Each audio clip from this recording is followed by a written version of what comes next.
Ian Geri g'alabasidan so'ng seni jangga chaqirdi. Uni fikricha, agar sizlar jang qilsanglar, bu Dog'iston-Irlandiya to'qnashuvining ikkinchi qismi bo'lishini aytdi. Bu jang senga qanchalik qiziq?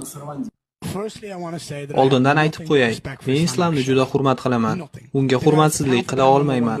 U pound for pound yetakchisi va meni vaznimda chempion.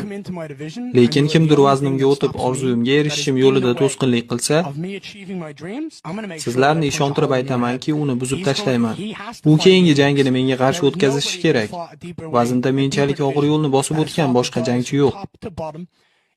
D-Rod, Magny, Jeff Neal, MVP, Shavkat, Carlos Prates va bugun sobiq chempion Belal Muhammad.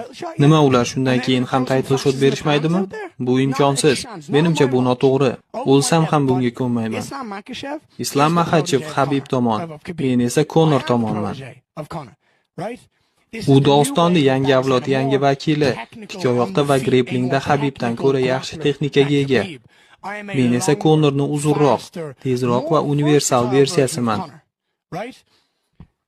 Bu ajoyib jang bo'ladi. U meni yiqitishi kerak. Men esa tikkoyoqda turishim kerak bo'ladi. U qayerda xohlasa o'sha yerda jang qilaveramiz. U qachon tayyorman desa va qachon buni xohlasa. Agar u buni Dog'istonda qilishni xohlasa, men o'sha yerga boraman. Men yer yuzida birortasidan qo'rqmayman. U 77 kilogramm chempioni va dunyoda tengsizligini isbotlashi kerak. Albatta bu qiziq jang bo'lardi. U yaxshi jangchi va yaxshi g'alabali seriyada va albatta yosh. O'ylashimcha buni imkoni bor, lekin kecha u meni hayron qoldirgani yo'q. Agar u UFC e'tiborini tortgan bo'lsa, keyingisi u bo'ladi.